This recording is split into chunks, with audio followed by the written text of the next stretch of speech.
Last ক্লাসে আমরা দেখেছিলাম ওয়ার্ডপ্রেস কিভাবে ইনস্টল করতে হয় লোকাল সার্ভারে। এখন আজকের ক্লাসে আমরা দেখব ওয়ার্ডপ্রেসের থিম কিভাবে ইনস্টল করতে হয়, বা কিভাবে থিম চুজ করতে হয়, অ্যান্ড প্লাগইনস কিভাবে কাজ করতে হয়। তো ফার্স্টলি ওয়ার্ডপ্রেসের ড্যাশবোর্ডে ঢোকার জন্য আমরা প্রথমে প্রজেক্ট নেম /wp অ্যাডমিনে যাব।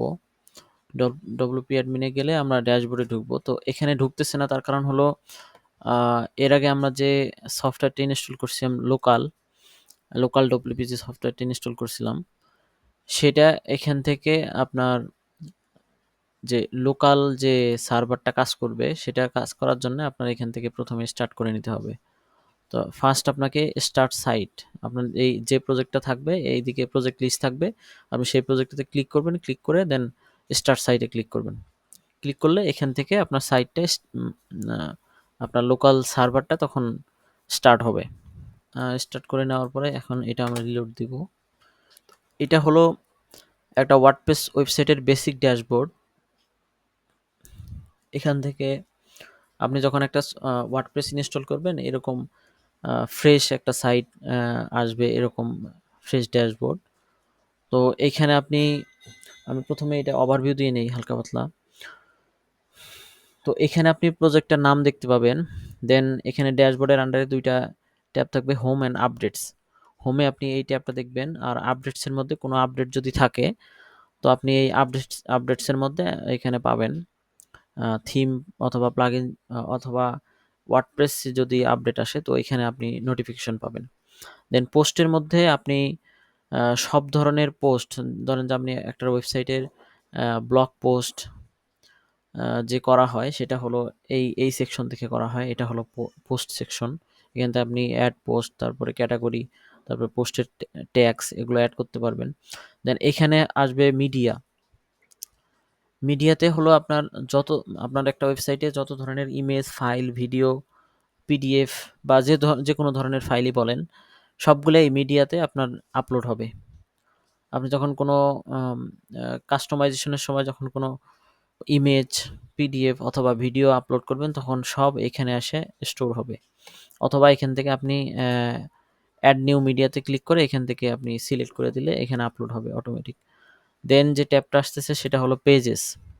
পেজেসের আন্ডারে আপনি এখানে সব ধরনের পেজ দেখতে পাবেন। আপনি যতগুলো পেজ ক্রিয়েট করবেন সবগুলাই এখানে থাকবে।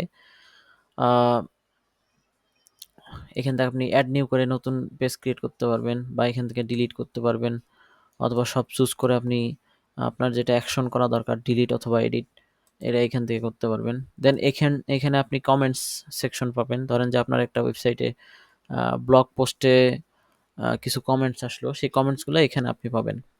দেন অ্যাপিয়ারেন্স, এটাই মূলত থিমের কাজ। আপনি যখন কোনো থিম ইনস্টল করবেন সেটা এখানে আসবে, অথবা কোনো থিম আপলোড করবেন এটা এখানে আসবে।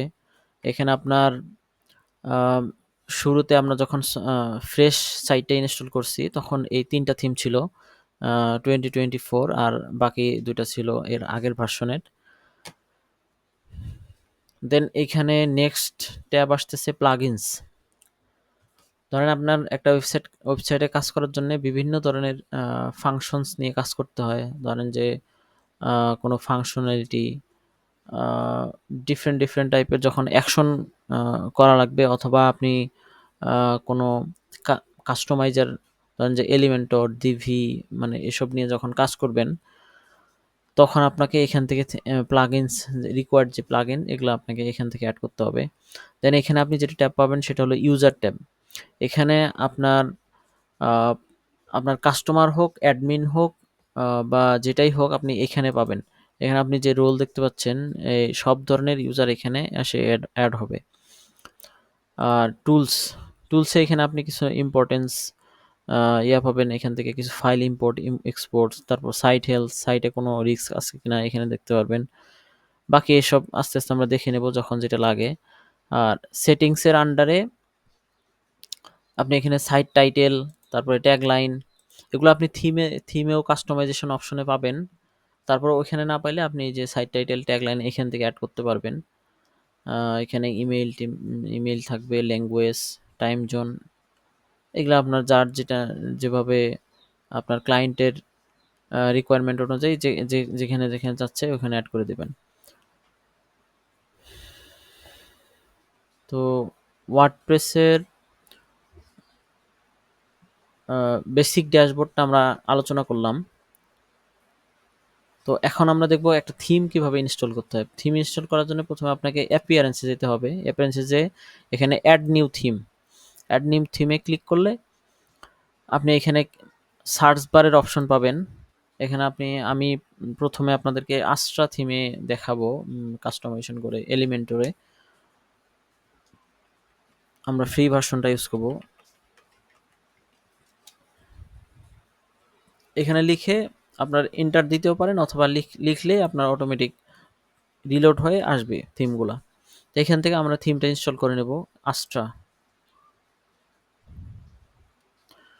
আমাদের থিম ইনস্টল হয়ে গেছে।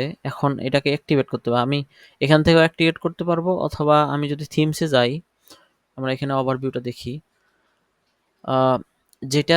যে থিমটা আপনার অ্যাক্টিভেট করা আছে সেইখানে আপনার শুধু কাস্টমাইজেশন দেখতে পারবেন। আর যেগুলা অ্যাক্টিভেট করা নাই বাট ইনস্টল করা আছে, সেটা আপনি যে এরকম দেখতে পারবেন, অ্যাক্টিভ বা লাইভ প্রিভিউ এরকম দেখতে পারবেন। তো আপনি যেটা অ্যাক্টিভ করতে চাচ্ছেন সেটাতে জাস্ট অ্যাক্টিভে ক্লিক করবেন। ক্লিক করলে এইটা অ্যাক্টিভ হবে, দেন এইটা ডিঅ্যাক্টিভ হবে। আমি যখন ক্লিক করি অ্যাক্টিভ, ক্লিক করার সাথে সাথে এটা আমার ফার্স্টে চলে আসছে এবং এটা অ্যাক্টিভ হয়েছে। আর এইটা আমাদের আগে অ্যাক্টিভ ছিল, এটা ডিঅ্যাক্টিভ হয়ে আমাদের আস্ট্রা থিমটা অ্যাক্টিভেট হয়ে গেছে। সো আমরা দেখি এখন থিমটার ওভারভিউ দেখি। এইটা হলো আস্ট্রা থিমের ওভারভিউ। তো এখন আমরা একটা প্লাগইন কিভাবে ইনস্টল করতে হয় সেটা দেখব। প্লাগইন ইনস্টল করার জন্য আমাদের প্রথমে প্লাগইনসে যাইতে হবে, যে এখানে অ্যাড নিউ প্লাগইন। আপনার যদি কোনো প্লাগইন আপনার ডিরেক্টরিতে, ধরেন যে ল্যাপটপে আপনার কোনো প্লাগইন সেভ আছে, অথবা কোনো প্রিমিয়াম প্লাগইন কিনেছেন, সো সেটা আপনার জিপ আকারে আছে, তখন সেক্ষেত্রে আপনাকে এখান থেকে আপলোড করা লাগবে। এখানে আপলোডে ক্লিক করলে একটা ট্যাব আসবে, এখানে চুজ ফাইল দিয়ে দিলে আপনি দেন ইনস্টল ক্লিক করলে থিমটা ইনস্টল হবে। তো ধরেন যে আমি প্রথমে ক্লাসিক এডিটর এই থিমটা ইনস্টল করে দেখি কিভাবে ইনস্টল করতে হয়। তো জাস্ট আপনি ইনস্টলে ক্লিক করবেন, থিমটা ইনস্টল হয়ে যাবে। থিমটা ইনস্টল হয়ে গেছে। এখান থেকে অ্যাক্টিভেটে ক্লিক করলে থিমটা অ্যাক্টিভেট হয়ে যাবে। তো আমরা যেহেতু এলিমেন্টরে কাজ করব, সেই জন্য আমি প্রথমে এলিমেন্টর প্লাগইনটা ইনস্টল করে নেই।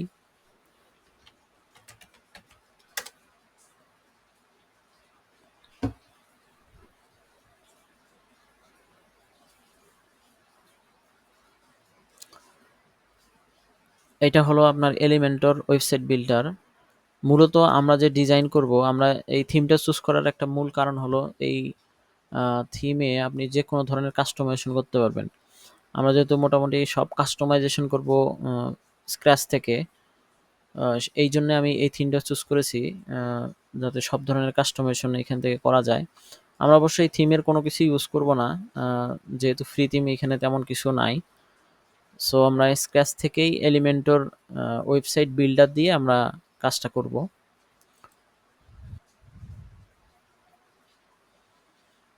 অ্যাক্টিভেট।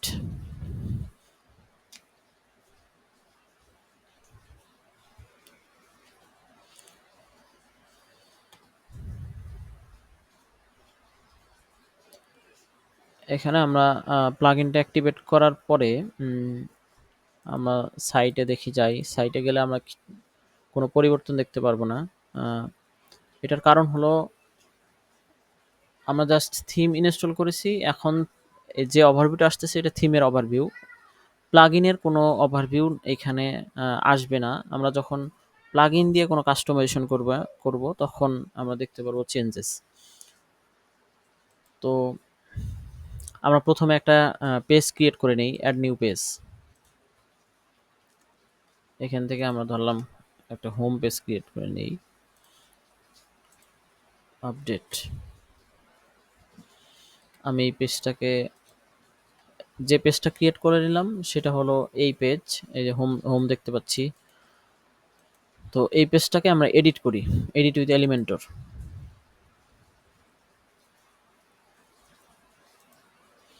আমরা ফার্স্টে যখন এডিট উইথ এলিমেন্টর গেলাম তখন আমরা এরকম একটা ওভারভিউ দেখতে পারবো, এলিমেন্টরের ওভারভিউ। ধরেন যে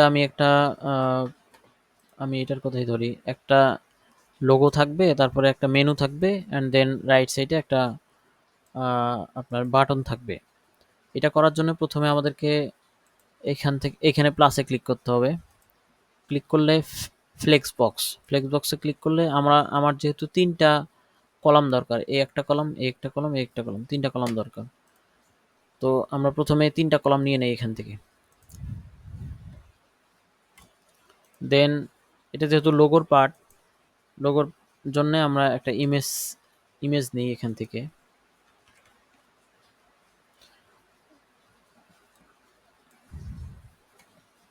ইমেজ নিলাম,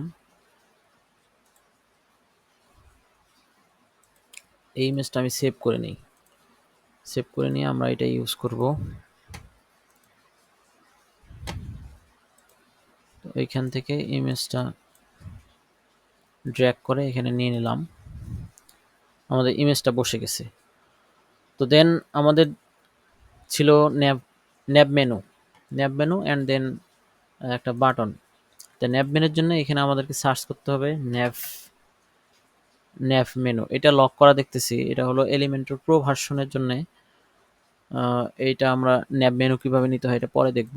তো রাইট সাইডে আমরা একটা বাটন নিই,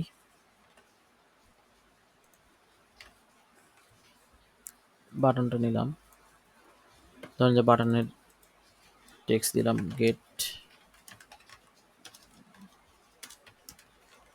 গেট ইন টাচ। তো এইটাকে যদি আমরা আপডেট করি, এখন এটা রিলোড দিলাম। তো রিলোড দিলে আমরা দেখতে পাচ্ছি আমাদের লোগোটা অ্যান্ড বাটন ঠিকঠাক মতো এসেছে। বাট এখানে একটা সমস্যা হয়েছে, এটা উপরের দিকে উঠে আছে আর এটা একটু নিচে লাগতেছে। তো এটা করার জন্য আমাদের প্রথমে এই সেকশন কলামটাকে ধরতে হবে। কলামটাকে ধরে দেন এখানে জাস্টিফাই কন্টেন্ট, এটা সেন্টার করে দিবেন। আপনি যদি স্টার্টে দেন তাহলে টপে যাবে, এন্ডে দিলে বটমে যাবে, এবং সেন্টারে দিলে আপনার সেন্টারে যাবে। তো এটাকে আমরা সেন্টার করে নিলাম। দেন এইটা একই অবস্থা, এখানে একই অবস্থা হয়ে আছে, এটা টপে স্টার্টে এসে আছে। তো এখানে আপনার কলামটা সিলেক্ট করতে হবে, দেন সেন্টারে ক্লিক করতে হবে। সেন্টারে ক্লিক করলে আপনার এটা সেন্টারে চলে আসবে। এই বাটনটা আমাদের লেফট সাইডে আছে। এখন এই বাটনটা কাজ করার জন্য এই বাটনে ক্লিক করতে হবে, বা এই যে হোভার করলে আপনি দেখবেন যে একটা হালকা বর্ডার দেখা যাচ্ছে অ্যান্ড পেন কালার। তো এইটাতে আপনি ক্লিক করবেন, হোভার করলেই আপনার এটা আসবে। এটাতে ক্লিক করবেন প্রথমে। ক্লিক করার পরে এনে আমি রাইট সেট করতে যাচ্ছি যাতে রাইট সাইডে লেগে থাকে। তো এখানে ক্লিক করার পরে দেন স্টাইলে যাবেন। স্টাইলে যে এই যে রাইট অ্যালাইন, এইটাতে ক্লিক করলে এই বাটনটা আপনার রাইট অ্যালাইনে চলে আসবে। তো এখন ধরেন যে আমি বাটনের কালারটা চেঞ্জ করতে যাচ্ছি। কালার চেঞ্জ করার জন্য এই স্টাইলে এসে দেন নর্মালে ক্লিক করলে এই যে বাটন ব্যাকগ্রাউন্ড টাইপ, এই ব্যাকগ্রাউন্ড টাইপে আপনি একটা ব্যাকগ্রাউন্ড কালার দিবেন, আপনার পছন্দ মতো কালার। অথবা আপনি চাচ্ছেন যে ব্যাকগ্রাউন্ডের কালারটা যাতে একটু গ্রেডিয়েন্ট টাইপ হয়। সো গ্রেডিয়েন্ট টাইপ করার জন্যে প্রথমে আপনার নর্মালি থাকবে ক্লাসিকে সিঙ্গেল কালার। আপনি যদি ডুপ্লিকেট কালার করতে চান বা গ্রেডিয়েন্ট কালার, তো এখানে ক্লিক করবেন। ক্লিক করলে আপনার আরেকটা ট্যাব আসবে, নতুন একটা কালার, সেকেন্ড কালার অ্যাড করার অপশন আসবে। এখানে আপনি সেকেন্ড কালারটা অ্যাড করে দিবেন। ধরেন যে আমি একটু, তো দেন এটা দেওয়ার পরে আপডেট করে দিচ্ছি, পাবলিশ। এখন আমরা রিলোড দিয়ে দেখি। তো আমাদের পারফেক্টলি ঠিকঠাক মতো এসেছে।